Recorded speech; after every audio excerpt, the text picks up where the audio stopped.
Under the Radar, bringing movies and people together, one frame at a time.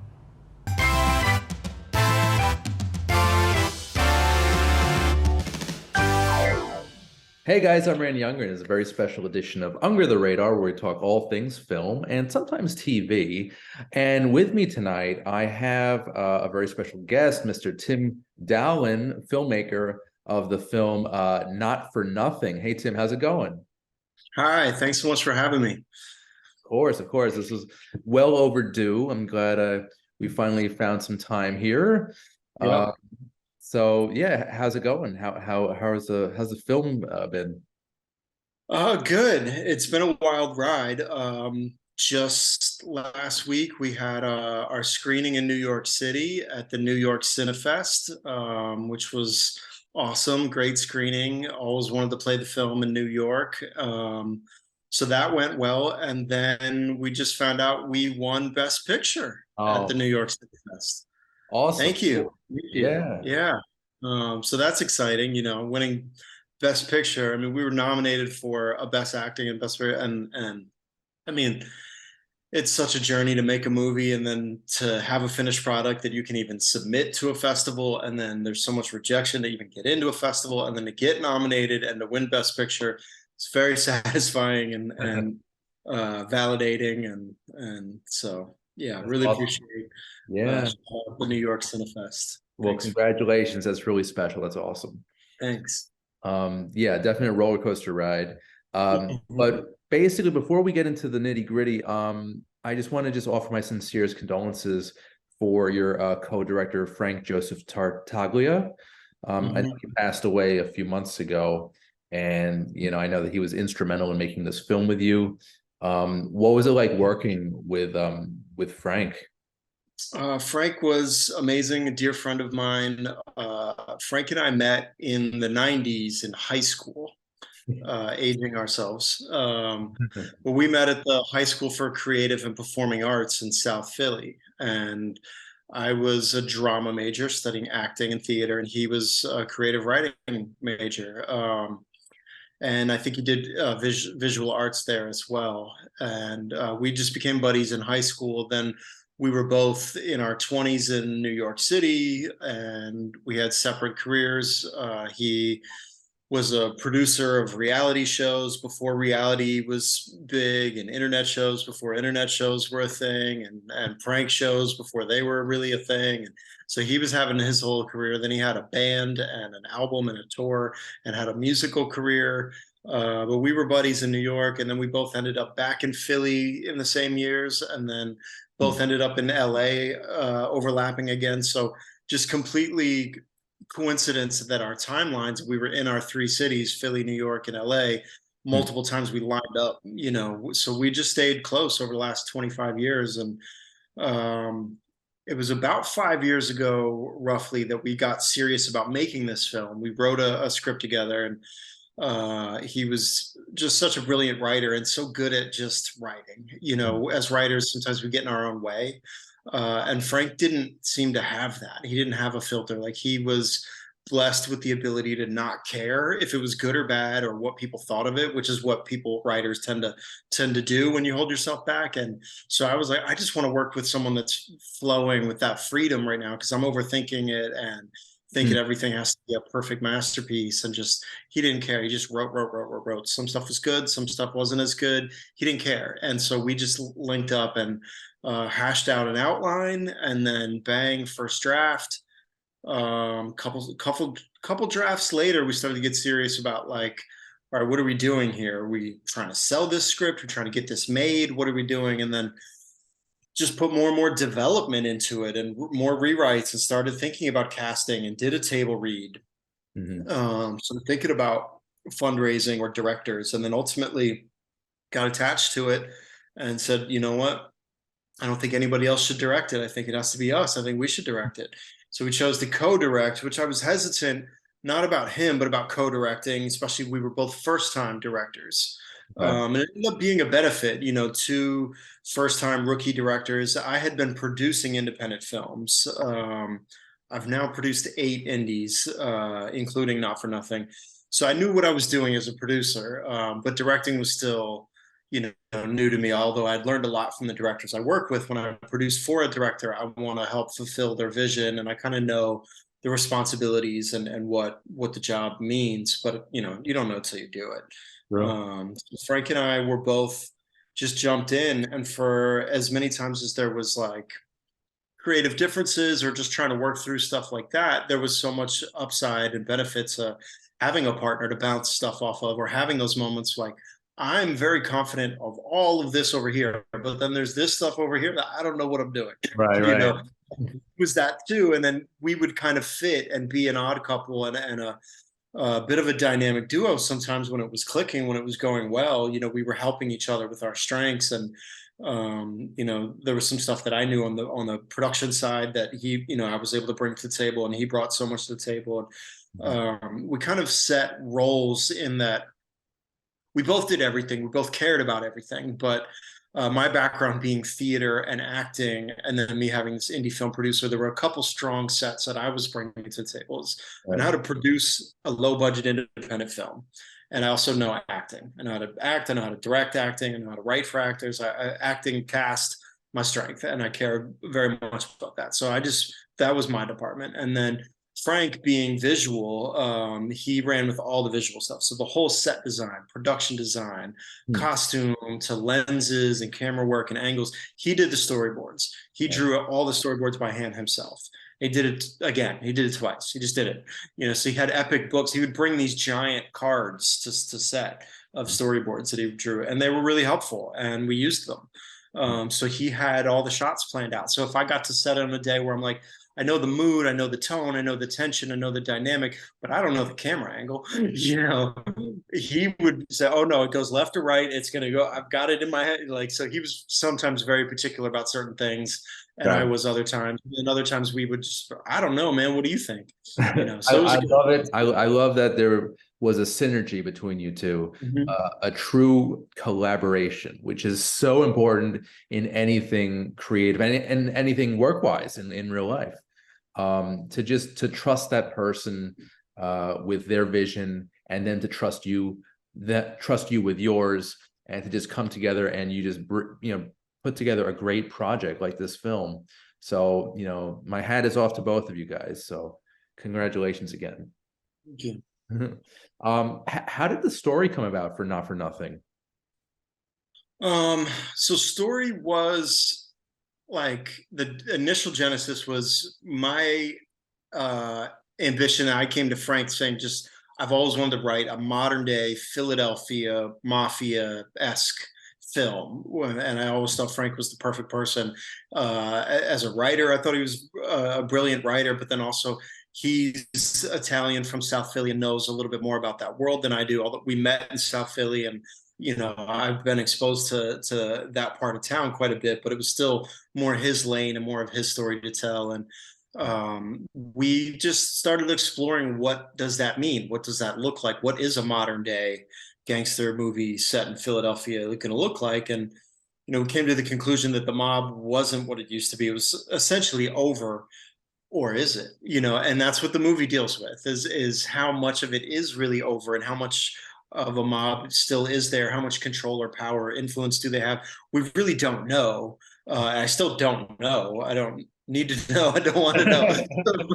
But as artists, and almost journalistically, we were exploring what that might look like. And the most important thing to both of us throughout the whole process was, it had to be realistic, it had to be authentic, it had to be genuine, and it had to be real. We didn't want to, make up like a modern Goodfellas. We didn't want it to be, if it wasn't that, then it wasn't going to be that. So we landed on the next generation, like the sons of, like the 90s, like Tony Soprano era. Like, what are the next generation up to? Like the AJs and the Meadows, like what are they up to? And so this 30 something bunch with last names that still ring bells, and fathers that are in prisons, and some sort of sense of entitlement clout. Some of them might have trust funds and be financially set up from their father's crime enterprises, but there's nothing to be in charge of anymore. There's no mob to inherit. There's no succession there anymore. So they're just mafia trust fund kids, Right. you know, and there's a bit of an identity crisis there. And we use that as a metaphor for a larger, like, Philadelphia going through an identity crisis, old Philly versus new Philly, and gentrification and drugs and new drugs, and who's selling drugs if it's not us, and we don't know, and why don't we know? And Right. so these guys just feeling like outsiders in their own neighborhood. And then um, the drug opioid epidemic and fentanyl thing is very serious in Philly. It's everywhere. I know it's everywhere, Mm. and it's serious everywhere, but it's been bad in Philly for a long time. So we've been affected by that personally. We've lost friends, and it really sucks. And there's no Right. way to sugarcoat it, or, like, we didn't want to, like, get on a soapbox and get political, but we wanted to tell a heartfelt drama and just, like, expose the pain of it and expose the reality of it, and that this could happen to anyone. You don't really know. There's stereotypes about, like, junkies and stuff, that, like, no, this is a real problem that's affecting everybody. And so we landed on that as our incident. Our inciting incident is this overdose death, Right. and then that sets off these mob kids to go on a revenge mission, figure out who's responsible for it. I would even say not. It's not even a mafia movie as much as a family story, and Yeah. this group of guys that just hang out in a bar every day. They're not just friends at this point. They're really family members, and they're watching each other's back. They're getting revenge in some scenes. Hmm. It's just a really well drawn out list of characters, and that each character brings something interesting and different to the table. Especially my favorite is Peter Patrikios, who Hmm. plays the junkie Dami Rocks. I thought Yep. he was, in my opinion, the highlight of the film. But just tell me a little bit about the casting process. What was that? What was that like for you? um yeah, I mean, Peter was brilliant in the film. He really brought it every day. So creative and high driven. But it's about the ensemble. The whole cast is really operating at a pretty high level, and that's what you get when you get the way it's written, to be that way. But then with the casting, you know you kind of have these moments where everyone's holding everybody up, and you can't phone it in when the guy across from you is going, doing Patricio stuff. Everyone steps up, and so it was kind of like what you'd expect in, like, a football team, in that locker room, if everyone's bringing each other up. And so it was really fun, like, having these actors push each other and hold each other to high standards. Casting was great. Casting was difficult. Trying to find brothers that match and make sense is tough, because you might have an individual that works for one or the other, but they don't work as a pair. And then the whole cast, all the guys at the bar, again, you might have individuals that might work, but you have to find the right ones, even in terms of, like, age gaps and, like, vibes and looks. And so it was really difficult. But at the same time, we got lucky. I think we found so many great people. A lot of folks are really from South Philly. They're authentic. They're professional actors, but they're local and they're from Philly. And the accent was authentic. I didn't want anyone from out of town trying to fake it and doing a bad accent. So yeah, we a few folks were our friends, that I had known a long time. Mark Weber, who's also a producer on the film and plays the villain, Bobby Boss. He went to high school with Frank and I. We've known him forever. So we brought him in. So there were a couple of key things we had in mind. And then we did auditions. We, had a whole process. We had table reads. We had lots of castings. We were actually up and running and in production right before March of 2020. So there was a whole cast that changed and then got reshuffled. Some people were brought back in the same roles. Some people were even brought back in different roles. But then December 2020 was our sweet spot when we were able to go again. And I always wanted to shoot in December. It's a Christmas film. I didn't want to shoot in March. But yeah, that gave us more time for casting. They gave more time for storyboarding and all that. But Brandon Brooks, who's a producer on the film and plays Mace, one of the henchmen, one of the goons in the film, he's the casting director. He came on and had a ton of experience in a lot of different areas.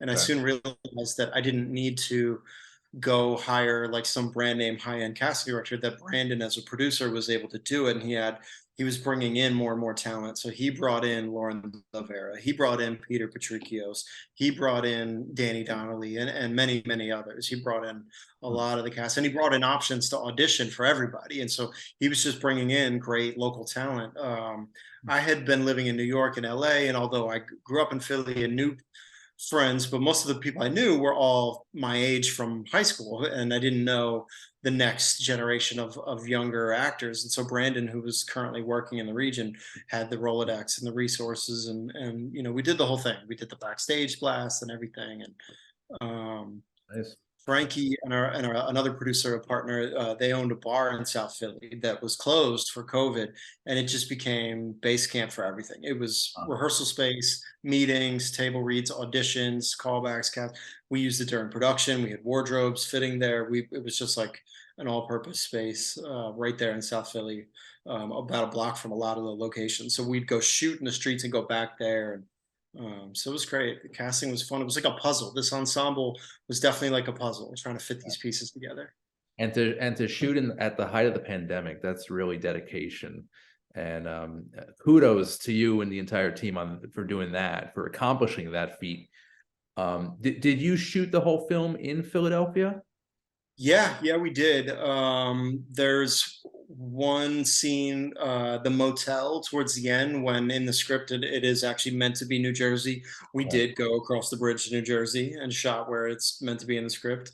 A couple times, maybe there was one other scene where we left the neighborhood and went a little bit more to the suburbs just outside of Philly, but like over 95% of it's in South Philadelphia. Okay. We didn't go any, nothing's in LA or New York or anything else. So all real, on location. So yeah, just all right there. I love it. Yeah, and it definitely, the location feels like a character in its own right. So yeah, that was really well We were done. going for that. I like hearing you say that. Philadelphia and Southfield in particular is a character, and the backdrop, it is just as important. That should come across. Nice. So what do you hope audiences take away from the film? Um, I mean, we've had a few screenings now, a few festival screenings, and you know, after the first one, people both laughed and cried. Mm. I mean, I spent my whole life pursuing this in one way or another, and to fill a room full of folks that see it on the big screen and they laughed and they cried. I mean, that's success to me. I'm done. You know, we did it. You know, we want people to come away with. I want people to enjoy it. You know, I want people to think about it, talk about it. I want people to have questions. You know, Frank really always said we want this to be a movie where people are walking away talking about it and debating things and wanting to see it a second time. And so that's why there might be some stuff that's not actually crystal clear. It's actually intentional. As Frank really, you know, wanted to leave some breadcrumbs out there for audiences to debate, you know, interpret it. And there's a lot of layers here. And from the folks that have come to multiple screenings, friends and family that have come to a couple, you know, now I've seen it 2, 3 times. They always come up to me and say, I saw something new. I saw something new. Mhm. But it's just a heartfelt drama, you know, it's just authentic. I want Philadelphians to come away from it saying that was real, that was us. Yep, they did us right, you know. And then I want outsiders to come away feeling like, wow, I really just got a slice of life there. I really felt like I just got invited into this world, and now I have a better understanding of a very particular subculture, you know. So I want both the insiders and outsiders to get that authentic feel. So I'm an outsider. I live in Queens, and watching the film, it did make me want to visit. Actually, it looked like a really down to earth town, just a great area, great people, just a genuine article, and the characters they really sold me on that. That's awesome. Nice. Thanks. Yeah. I mean, that's one thing. You know, Philly's pretty diverse. We have everything. We have our nice parts, our bad parts. We have a great art and culture scene, whole academic side. Philly's got a little bit of everything. But one thing that's true, no matter what, like we're very into like keeping it real, for lack of a better Yeah. like phrase, the cliche, but Philadelphia will sniff out phony and fake and dismiss it right off the bat. Like we don't tolerate that. You have to keep it real, and the genuine authenticity is just in our fabric. It's who we are, and uh, you could be, any walk of life, any socioeconomic status, from the top to the bottom, doctors, lawyers, everybody. We're built that way.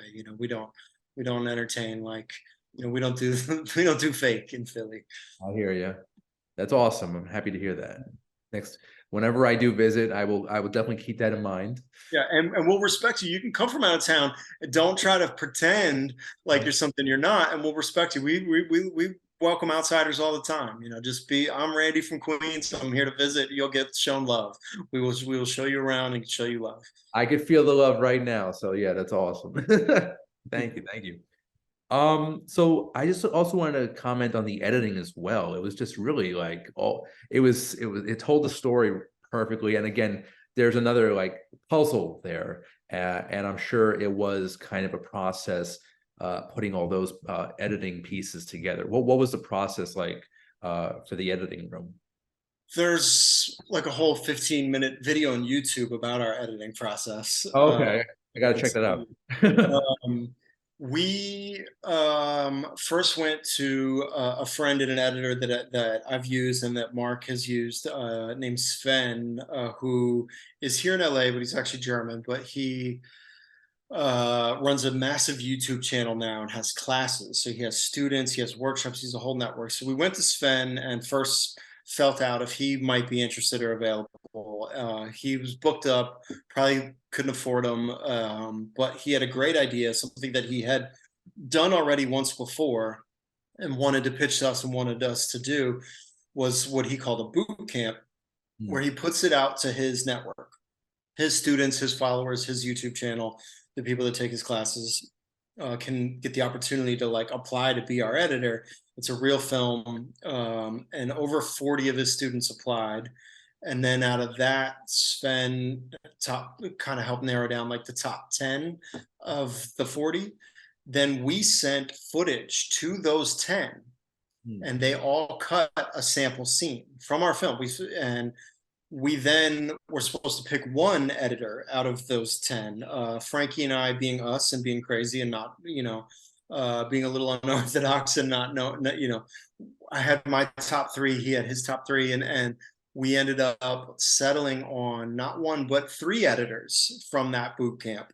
But they weren't strangers. They all knew each other from this class. They had all worked together in some way. They were students together, so they were open-minded to collaborating. We didn't just set three random strangers up, but they were interested in it and thought, on the one hand, this isn't ideal, but on the other hand, like three of us is better than one of us. Like we'll just dig into the work.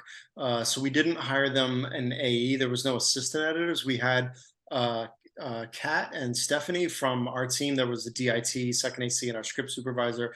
They did the first pass at the assembly. So they did a lot of the assistant editor work, and they're credited as assistant editors. Then they turned that over to them, but they were their own AEs. So they just split up the work. So three of them, they kind of developed a style together, but then each took act one, act two, act three, and went separately. And Irwin was kind of the lead with the style, a style that he kind of established in his audition scene, but he was in France. The other one was in Denmark, and then John was in New York City. Wow. So the three of them did a pass. And then we got to a point we had a cut from that, and there's that version. Then we took a break, and we went back in with just Irwin as the lead editor, and then John came on kind of supporting him and was cutting some scenes, but helping him. So Irwin had another pass as the full-time lead editor. Then he was done, and then we stepped off, took another break, and then decided it wasn't finished. And then John was the last man standing, who came in and kind of took us home, took us over the finish line. So John was the final editor, and we just worked remote the entire time. Frankie and I on Zooms like this, and using Frame.io, doing notes, getting links, And it was exhausting, and it took a while. I mean, it probably wasn't ideal for any of us, but it took a while for me in my life. With, I work and I have a young daughter, and I don't have a ton of free time. So to make time to like dig into the edit and like get into the link and get into the notes was at first, a chore, and then I had to get into a flow. And then eventually we did, and we had a system that was working, and we had a good note system, and like when to meet, when to note, meetings in between notes or notes in between meetings, new link come in. It was a lot, but we eventually like kind of simplified it and streamlined it and got through it. And a great bunch of consultants. We went to Sven, we went to my friend Fernando, we went to Mark Weber and Michael Rigabudo, the DP, and so we had a lot of notes and a lot of help and a lot, those little pauses in between helped, and taking a break, stepping back, and going back into it. So editing was tough, but we love the style we created. We're happy with it. Yeah, I just love that they're all these guys are just in different corners of the world, kind of just joining forces online Yes. through Zoom to just create a really good movie. And yeah, again, it definitely shows a lot of hard work was done for this film. I'm pretty sure. So Mhm. I'm curious. So you won an award for playwriting 20 years ago, I read. And can you just share what the evolution has been like for you since then? Sure. Yeah, it's been a lot of growth, over 20 years. And from that, I came out of high school just wanting to be an actor and thought I was going to be super successful, famous actor right away. I was in New York City. I was auditioning. I never really got like an agent that made sense. I had a few agents that would send me out a little bit, but I never really felt like I got an agent that was my person, or so I was in an independent theater company. I was doing plays. Mm, Loved that, and auditioning for whatever I could get, commercials, bit parts. I was doing background work, got in SAG. I was doing extra work. I was on The Sopranos. I was in Law and Order. I've been in the jury. I was a professional extra. I did all that. I did it all. Wanted to do more. It wasn't enough. I wanted to do something empowering, and I felt like writing was empowering. No one, it's free. It doesn't cost money. No one, there's not gatekeepers. There's gatekeepers on what happens after you're done writing, but no one can stop me from writing. So I just wanted to write a play about North Philly, about what I had seen and heard, and I wanted to tell stories that weren't being told. And at the time, the closest thing, it was new at the time, but The Wire was the closest thing to the subject matter. The story I was telling, and I felt like I hadn't seen anything like that on TV, and certainly you're not going to see that on Broadway or off Broadway. mm, So I wrote this play called Corner Wars about North Philly drug corners. Part of the irony is, me just being, trying to make it as an actor. I didn't write myself into it. The story I wanted to tell in particular, I didn't fit into. So I told, and the theater company I was in was predominantly African American from Philly. My high school buddies that were all up in New York doing the same thing. So I wrote it for them and took a bit of a back seat, and that got produced, went off Broadway, got reviews, won an award called the Oppenheimer Award, which I just Googled the other day and found out it's now defunct. But Newsday gave out this Oppenheimer Award. George Oppenheimer was a critic there. It's named after. mm. It was a big honor. Edward Albee and Wendy Wasserman were judges that read my play and picked me. They were there at the ceremony. Like, it was pretty prestigious in that theater world. But I was early 20s and I didn't know what I was doing yet. And I still had the actor mentality where I felt like I'm the product and I need you to sell me. Was waiting for the phone to ring.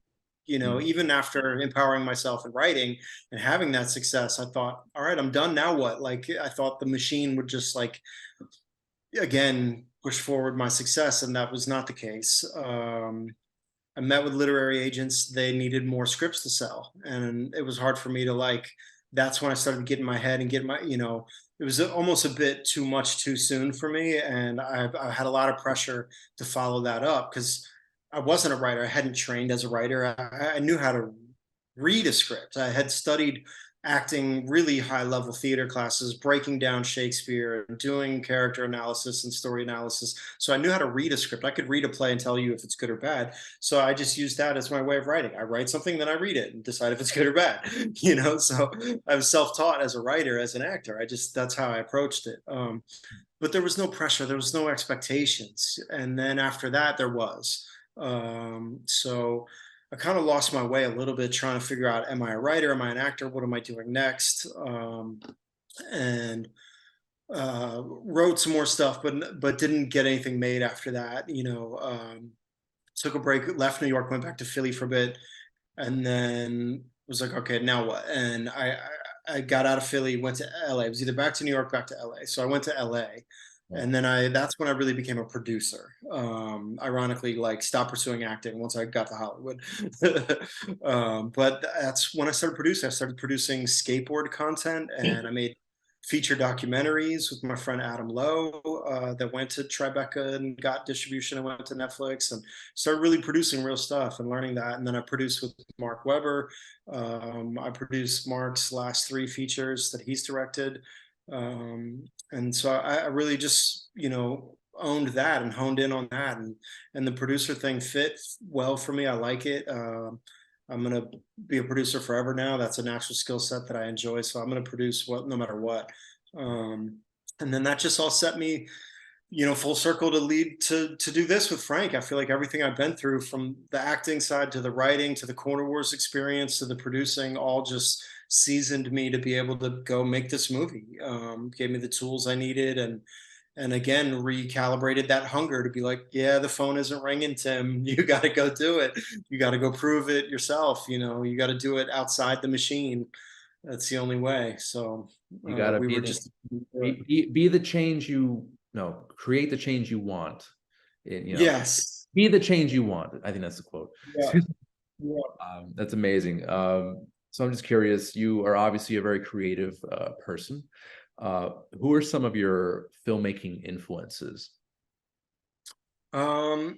So there's a handful of directors that I've worked with close that I've just actually named them, but Okay. Mark Webber, uh, Adam Balalo, Steve Barra, um, Jeremiah Zagar, and a few others. But those are friends that I've worked with and have admired and learned.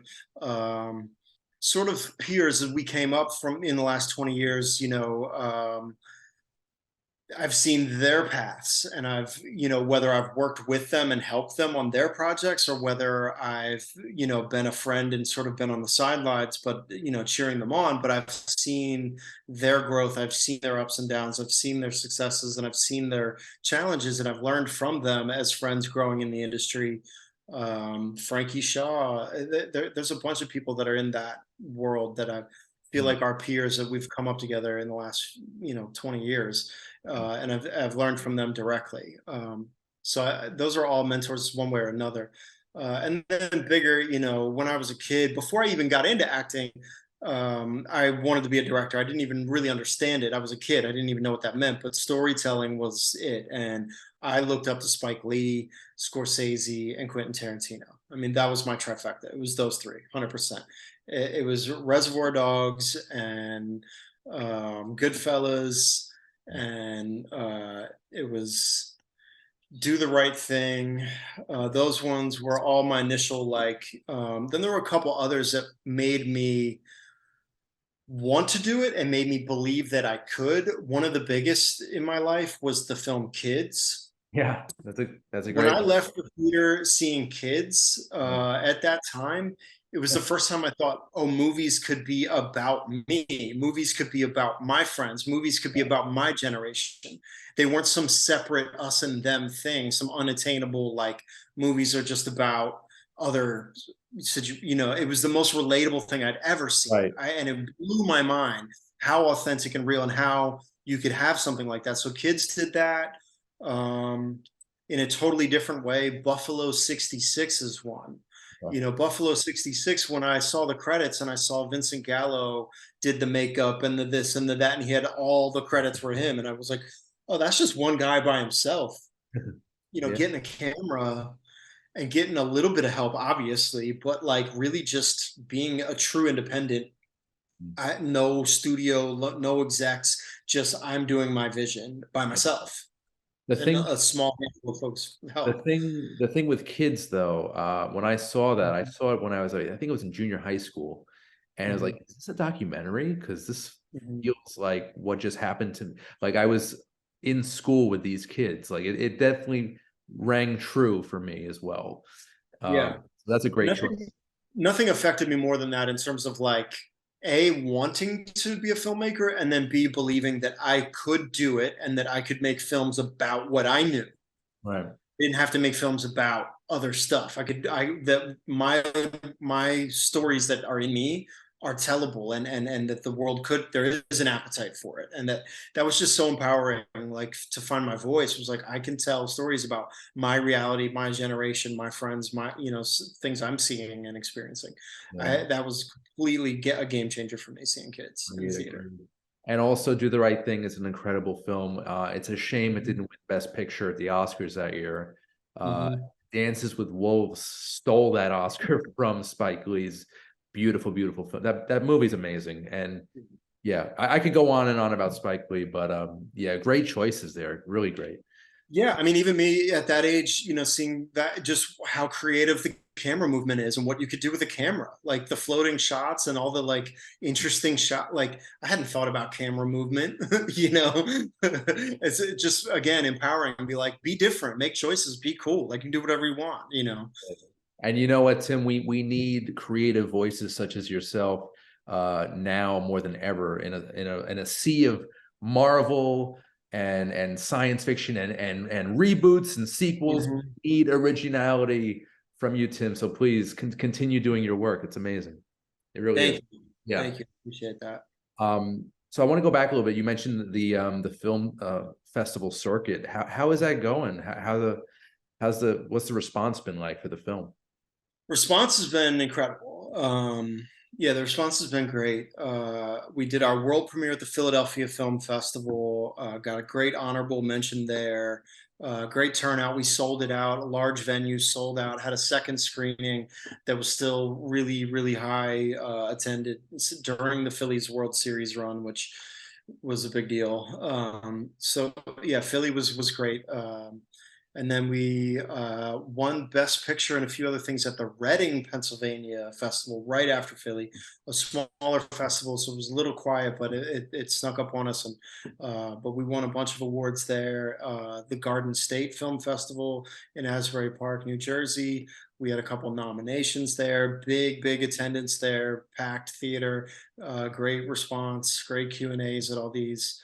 And then the New York Cinefest that just happened. Another great screening. It was very well attended, packed house, great Q&A, and then we won Best Picture. So it's tough as an indie. We still are, trying to be seen and heard and have a voice and get known about. So I appreciate even you having us on this, and anything we can do to get the word out. But the festival circuit's been kind. A lot of rejection. It's sometimes a numbers game, sometimes political. Like if you don't have stars, who knows? But that's just like part of it. So I'm really grateful to the festivals that have had us, and we're looking to continue throughout this year, 2023, with a few more, and then hopefully, we have a few different plans in the works, and we don't know exactly how it's going to go yet, but we will do some sort of a release by the end of the year, and maybe sooner if things line up. But I don't mind. It's Christmas film, so I don't mind waiting till later. But whenever it's meant to be is when it'll be. But definitely this year, we don't want to push beyond Right. this year. Okay, cool. Yeah, sounds good. Yeah, Christmas would be ideal because it Hmm. is essentially a movie about family. So I think that'd be really appropriate too. Now, are It there, is. I'm sorry. It's two families. It's the nuclear family, the brothers, the mother, and the father, and the brother, and then there's this family at the bar. That's a different family, Right. and we wanted to come across. So I'm glad you got that. I definitely, that's the recurring theme, which is really strong. Definitely. Um, are there any other projects you're working on now you can talk about? Sure, I have a few. I'm finally writing again. So I'm writing a few things. It was hard to write while we were even still like in post in the edit. I just couldn't start a new script.